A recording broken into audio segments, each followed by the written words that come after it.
Volver a retomar esas banderas que llevaron finalmente al presidente Castillo al poder, ¿no? Relanzar esas promesas de cambio, retomarlas y hacerlo con un gabinete coherente a ello.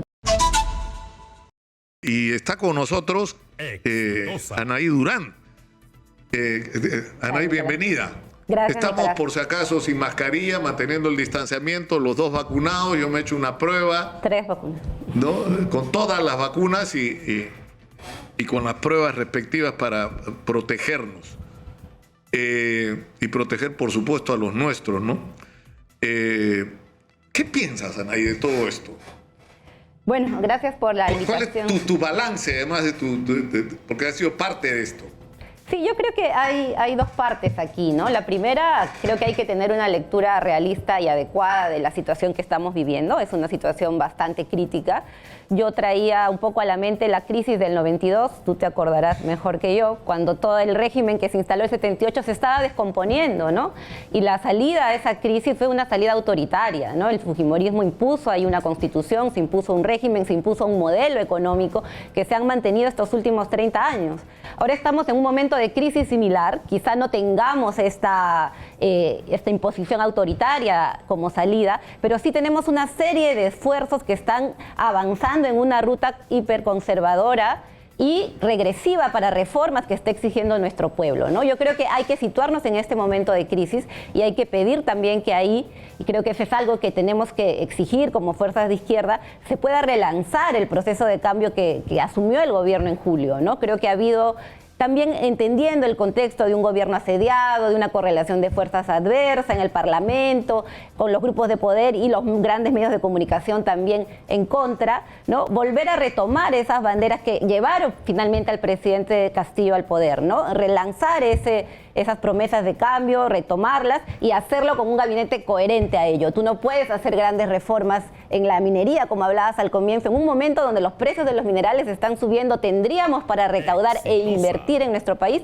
con un ministro de Economía neoliberal, con una ministra de Energía y Minas que no sabemos bien de dónde viene. Entonces necesitamos ese proceso de relanzamiento de los cambios, de las reformas, que la gente todavía está a la expectativa y espera, con un gabinete acorde a ello, ¿no? Pero tú eres consciente que esta situación, o sea, era lógico, gana un gobierno de izquierda, ¿qué quiere? ¿Que la derecha aplauda? No, la derecha estaba en guerra y en una guerra que no solamente implicaba oponerse a todo lo que hiciera el gobierno, sino incluso cuestionar la legitimidad del gobierno, porque Keiko Fujimori hasta el último sábado ha hablado de fraude. O sea, ella sigue con el cuento del fraude para justificar que ella es la presidenta y para sostener razones para su candidatura en un eventual adelanto de elecciones.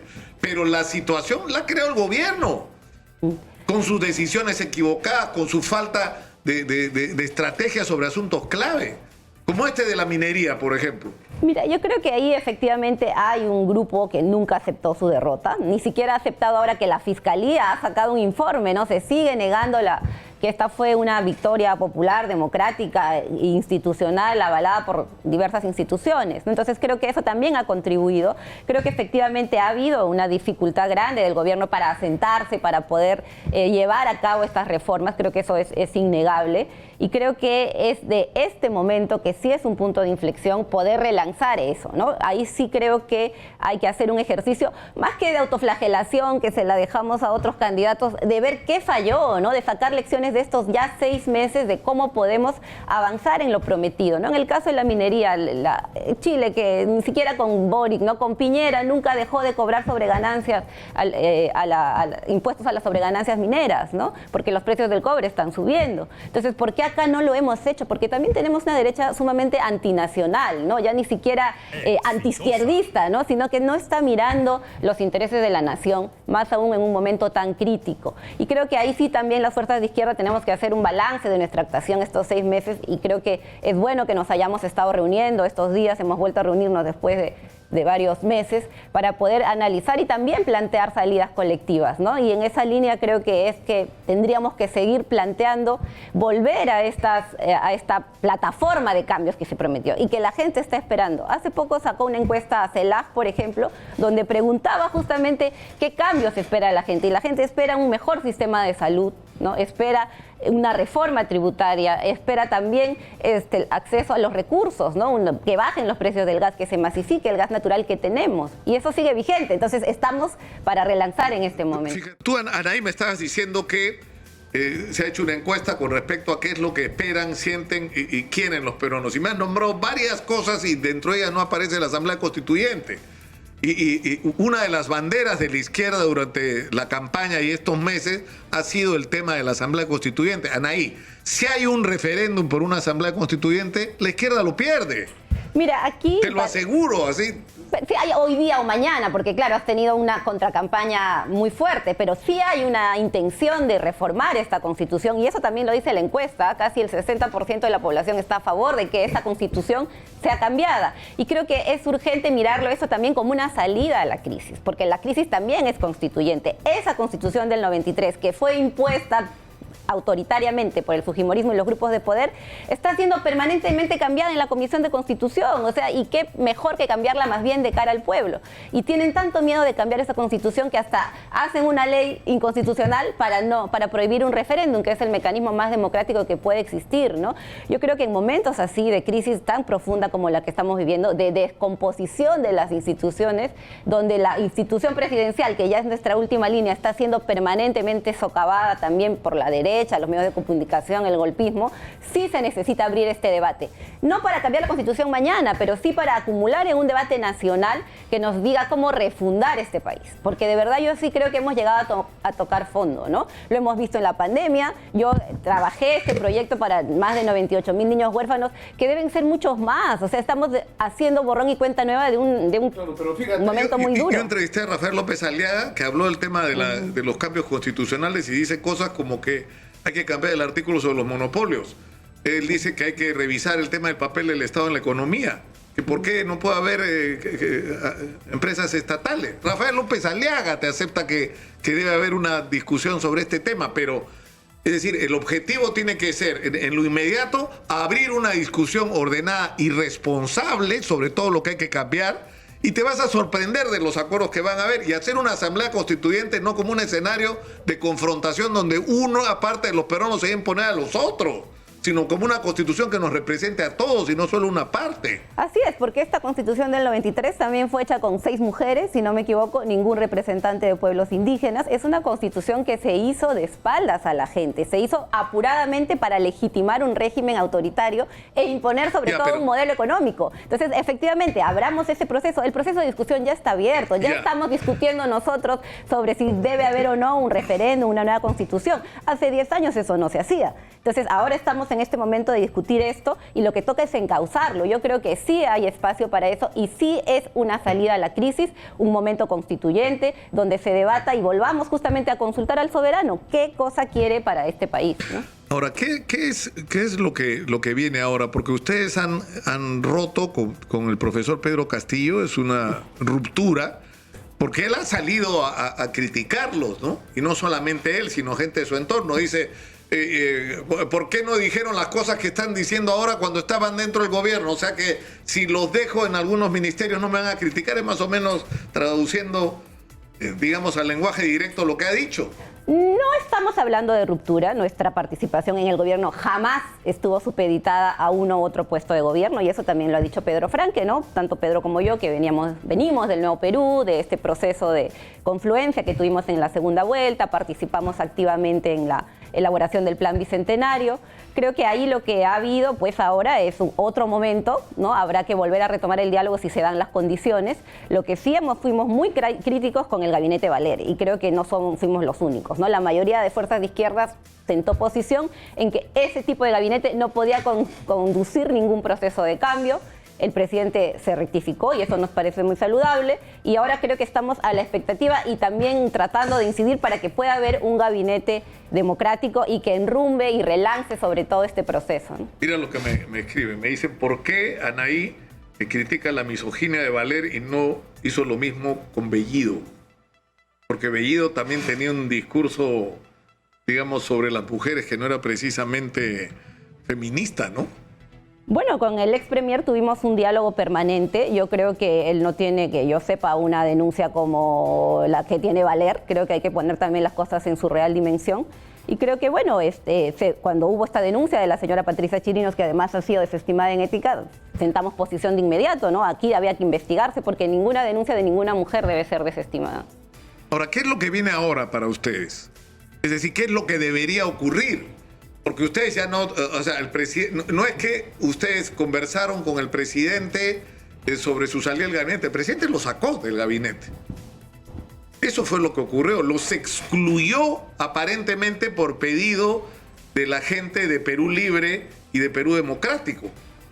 Bueno, los ministros sabemos siempre que nuestros cargos están a disposición, ¿no? Y que no hay personas indispensables para poder conducir determinada cartera. En el caso, por ejemplo, del Ministerio de la Mujer, lo que hay ante todo de nuestra parte es la exigencia y la demanda de que se cumpla lo que está en el Plan Bicentenario en torno a la igualdad de género, ¿no? Y esperemos que sea así. Yo creo que a nosotros, como Nuevo Perú, como Fuerzas de Izquierda, lo que nos toca es acompañar un relanzamiento de este proceso, sí siendo críticos cuando haya que serlo, efectivamente, creo que no tenemos tampoco por qué ser complacientes con los errores que comete el gobierno, pero sí siendo conscientes de que somos parte también de este bloque que apostó y que llevó al presidente al poder, y que estamos también en un momento muy asediado por la derecha y la ultraderecha golpista que quieren sacar ventaja de este momento.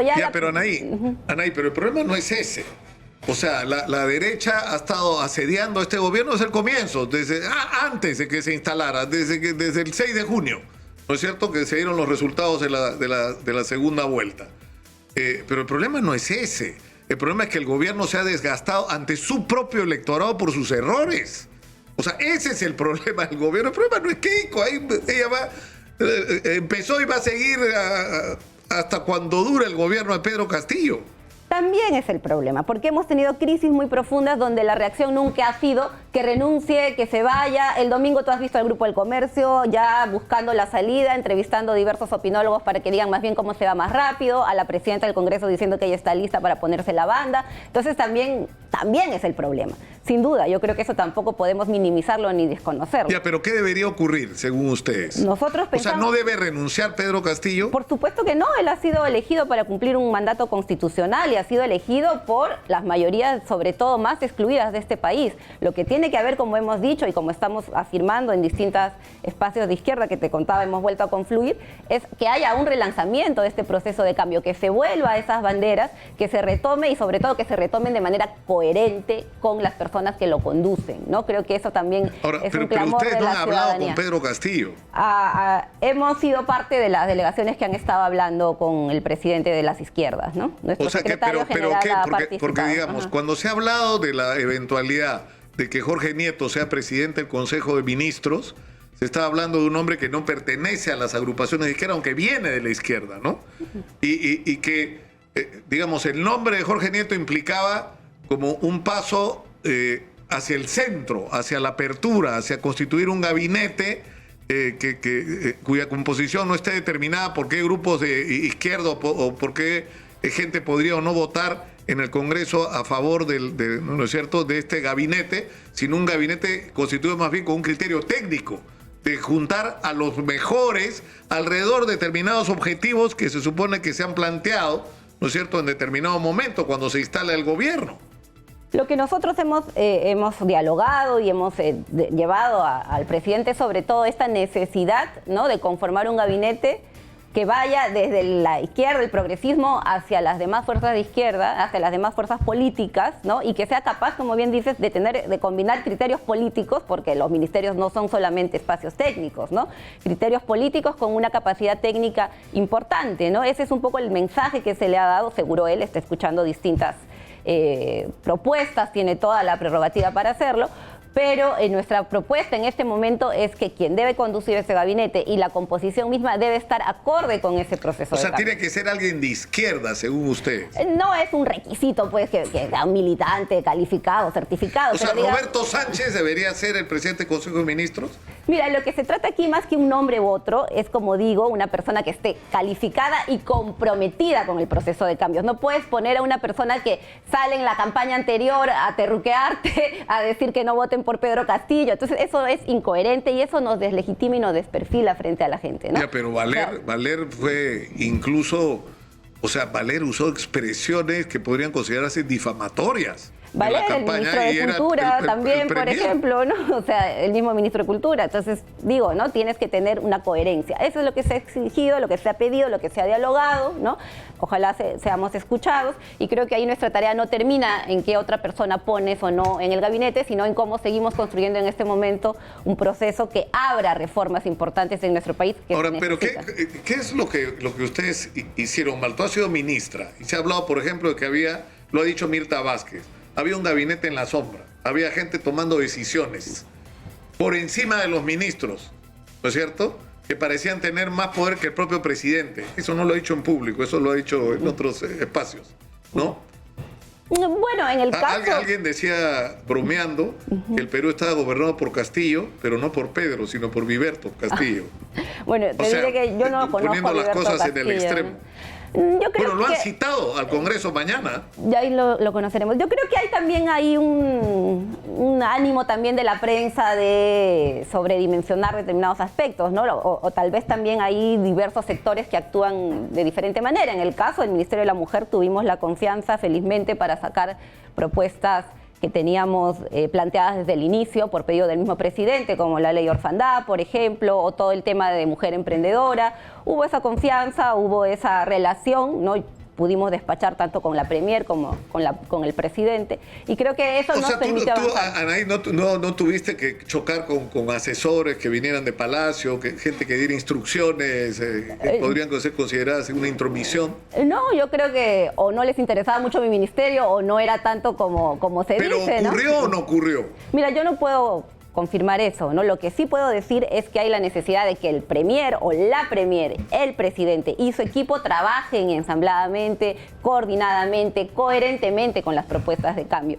Lo que no puede volver a pasar es que haya un premier aislado, un grupo de ministros por acá, un grupo de asesores por allá. Eso creo que no, porque ya también se ha hecho muy evidente por la prensa que exacerba este tipo de situaciones, ¿no? Entonces yo creo que esperaría eso, ¿no? Un premier que pueda ensamblar un gabinete, que pueda coordinar directamente con el presidente y tener esta vía libre para llevar a cabo los cambios.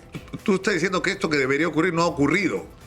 Creo que no de la forma que esperábamos, o sea, ¿no? ¿Es verdad que el presidente ni hablaba con Mirta Vázquez? Pero yo no puedo dar opinión sobre eso, no podría decirlo, ¿no? Pero no había, tú dices, ¿cuál es la autocrítica? Porque algo tienen que haber hecho mal ustedes, pues, para que las cosas estén como están. Mira, yo creo que como gabinete faltó en esos momentos mucho más dinámica política, ¿no? O sea, no solo reunirnos a evaluar la parte de la gestión, sino también a tener una mirada compartida del momento tan duro que estamos viviendo. Y creo que ahí quizá cada cual tiene su cuota de responsabilidad, y esto es algo que tenemos que tener en cuenta ahora y a futuro, ¿no? O sea, también, como digo, esta idea de que el gabinete es un espacio técnico, solamente de profesionales calificados, no, también es un espacio donde se tiene que hacer política, y creo que por eso es tan importante que las figuras que lo lideren tengan esta coherencia y esta consecuencia con un programa que se propone para el gobierno, ¿no? Ahora, ¿por qué se produjeron los cambios? Es decir, ya, de repente el gabinete de Mirta Vázquez no era el gabinete soñado, pero se había logrado un mínimo de estabilidad en el país. Y el dólar es la mejor señal en el Perú de la economía. El dólar empezó a bajar, el tipo de cambio, ¿no es cierto? Y a crearse un clima de confianza. Y de repente, ¿qué es lo que produce la perturbación? Las denuncias sobre las reuniones en Palacio de Gobierno, ¿no es cierto? Los escándalos en Palacio de Gobierno. Y la entrevista con el señor del Rincón, donde el presidente, sobre todo, introduce el tema de Bolivia, que es el primer espantado fue el canciller, porque no entendía qué era lo que estaba pasando, porque nunca se había hablado de ese tema. Incluso en los diálogos con los bolivianos, donde se hablaba de un tren, ¿no? Y no de una salida al mar, un referéndum. Es decir, es el propio presidente el que ha generado la crisis, a lo que se suma el cambio de gabinete poniendo a un impresentable presidente del Consejo de Ministros. Sí, bueno, yo creo que ahí hubo algunas malinterpretaciones exageradas, sobre todo en lo de Bolivia, ¿no? Pero sí, efectivamente, yo creo que se precipita una crisis que lleva a la salida de la Premier, y bueno, cuando sale la Premier se cambia todo el gabinete. Y creo que eso es algo que, digamos, en ese momento, como tú dices, había cierta ruta de trabajo, pero creo que también habían distintas necesidades de reenrumbar, de poder enrumbar algunos puntos que no estaban funcionando tan bien, ¿no? Entonces, bueno, es prerrogativa del presidente cambiar el gabinete. Yo creo que estamos en las circunstancias que estamos y lo que toca en adelante es, yo creo, con carácter de urgencia, poder reorientar este gobierno, relanzarlo, pasar a la ofensiva. Llevamos 6 meses defendiéndonos y esto sí lo hemos conversado con distintos actores políticos, ¿no? Hemos llegado con una correlación de fuerzas muy débil, ¿no? Con una derecha muy envalentonada y desde el Ejecutivo se necesita también pasar a la ofensiva. Una de las cosas que les han criticado es que ustedes han estado en el gobierno y no han salido a la calle a defender al gobierno, salen del gobierno y ahí sí salen a la calle. No, eso es mentira. Nosotros hemos salido, por ejemplo, cuando fue el voto de confianza, ¿no? Hemos salido las 2 veces, tanto para Guido Bellido como para Mirta Vázquez, porque no era una persona u otra, era la necesidad de respaldar un gobierno popular, ¿no? Que ha costado tanto que llegue al gobierno. No votaron por Verónica Mendoza, que era nuestra candidata. Nosotros teníamos 2 opciones, o nos íbamos a hacer la oposición o veíamos la oportunidad de trabajar con una persona además con las credenciales que tenía el presidente Pedro Castillo, ¿no? Viniendo de abajo, cubriendo ese anhelo de representación que tiene un país ignorado por las élites, ¿no? Entonces sí teníamos que en ese momento sumarnos a este proceso y lo hemos hecho, ¿no? Hemos estado en la calle cuando ha correspondido defenderlo. Tú has escuchado a Aníbal Torres. ¿Tú qué piensas de este tema? Es decir, ha ocurrido que en Palacio de Gobierno ha estado Karelyn López. Karelyn López ha pagado y ya está acreditado la fiesta de cumpleaños de la hija del presidente. El problema es que Karelyn López es una gestora de intereses y empresas a las que ella presta servicios han ganado licitaciones en ese periodo. Eso es un problema legal. Eso puede ser considerado incluso delito. Eso es una investigación que la Fiscalía debería realizar ahora. Todos los hechos que se le atribuyen y que se investigan en relación a Bruno Pacheco y cuya evidencia más grotesca son los $20,000 que se olvidó en el baño, ¿no? En tercer lugar está el tema de Samira Budayev, que ya está claro todos los hechos que lo rodean. En cuarto lugar está el tema de los ascensos en la policía, donde ahora están investigando que no solo iba el comandante general de la policía a reunirse para ver los ascensos, sino que además iban coroneles y están haciendo una indagación sobre las visitas de aspirantes al ascenso.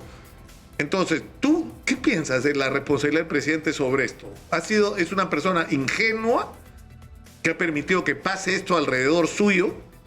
Bueno, yo creo que, un poco como decía el doctor Aníbal, ¿no? Lo que haya que investigarse se tiene que investigar. Esta señora Karelyn además ha sido aportante de Keiko Fujimori, ¿no? Entonces son figuras lobistas que están siempre pululando por el poder, por Palacio de Gobierno, y creo que ahí sí hay que tener mucha claridad en deslindar con todo eso, ¿no? Yo creo que efectivamente hay ahí lecciones muy importantes que sacar y que investigar, porque no solo son lecciones, si hay delitos o por acción o omisión, sí estamos claros en que se tiene que investigar, y creo que ese también tiene que ser un mensaje en este momento, ¿no? Relanzar la lucha contra la corrupción en todos los niveles, ¿no? Porque creo que este es un problema de los cuales los peruanos ya estamos bastante agotados, ¿no? El diario El País ha publicado el día de hoy un editorial muy, muy duro, ¿eh? En realidad ha sido actualizado esta mañana, pero se publicó originalmente ayer. Dice: la ingobernabilidad del Perú está alcanzando límites insospechados incluso para un país habituado a destituir presidentes y ministros a las primeras de cambio. La gravedad de la situación se refleja en los despropósitos de la última semana y los cambios que ha tenido que asumir en su gobierno el presidente Pedro Castillo. La deslealtad política es una lacra en el país y tampoco el establishment ha dado facilidad alguna. Olvídate, nos dan con fierro. Ahora, ¿Tú no te sientes decepcionada? Es decir, a ti te sacan del Ministerio de la Mujer y ponen a Katy Ugarte, digamos que no tiene la trayectoria en la lucha por los derechos de la mujer que tú tienes. O sea, te sacan porque no estás haciendo las cosas bien normalmente, ¿no? Pero si tú crees que estabas haciendo las cosas bien y que en realidad no fue una buena decisión sacarte. Bueno, es parte de la política, ¿no? Cuando uno asume el ministerio sabe que su cargo está a disposición en cualquier momento. Yo creo que efectivamente hay un rumbo que creo que medianamente hemos dejado marcado y que ha tenido recepción tanto en la nueva ministra como en el presidente, de que es retomar una construcción con las mujeres, con las organizaciones sociales, dejar de tener un ministerio pasivo, reaccionando solamente cuando hay denuncias de violencia.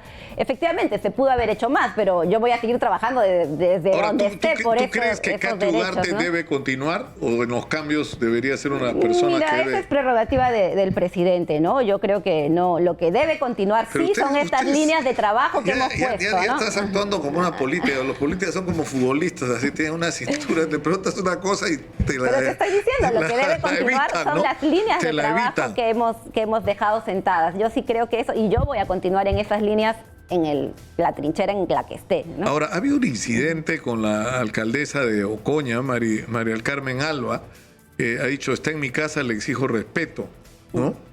Sí, es nefasto, ¿no? Y creo que ahí es importante porque justamente nosotros organizamos un encuentro nacional de alcaldesas. Hay 95 alcaldesas en un país que tiene 1.800 distritos. No somos ni el 6%. ¿Y por qué las mujeres no participan en política? Porque tienen que enfrentar ese tipo de maltratos permanentemente, ¿no? No solo de los hombres, como estamos viendo, también de personas que lamentablemente tienen un sesgo muy fuerte de menosprecio a las autoridades locales, ¿no? Y creo que esto es un llamado de atención también porque si todos los poderes del Estado, incluyendo el Congreso, no nos unimos para mejorar la presencia política de las mujeres, para que somos la mitad del Perú, pero no tenemos la mitad del poder, ¿no? Y estas elecciones de octubre tengamos mucha mayor presencia, vamos a seguir subvaloradas, subrepresentadas, ¿no? Sometidas a situaciones de violencia. Entonces yo sí creo que esto de la señora presidenta del Congreso es pues lamentable, ¿no? Ojalá hubiera una disculpa, parece que no se da cuenta ella de lo que ha cometido, ¿no? Y a mí sí me preocupa porque en ese encuentro de alcaldesas que tuvimos en noviembre, las 95 alcaldesas nos dijeron que eran siempre subvaloradas, menospreciadas y tratadas con indiferencia. Hoy día, Anaí, hemos hecho una cosa que implica un reconocimiento en que no se ha hecho lo que se debería hacer. Mira, somos una empresa que dirige una mujer. Creo que en Latinoamérica es la única mujer que conduce un medio de comunicación del tamaño y de la importancia que tiene exitosa en el Perú en este momento. Hemos invitado a 2 mujeres a opinar. Las escuché. 2 mujeres a opinar, porque estamos...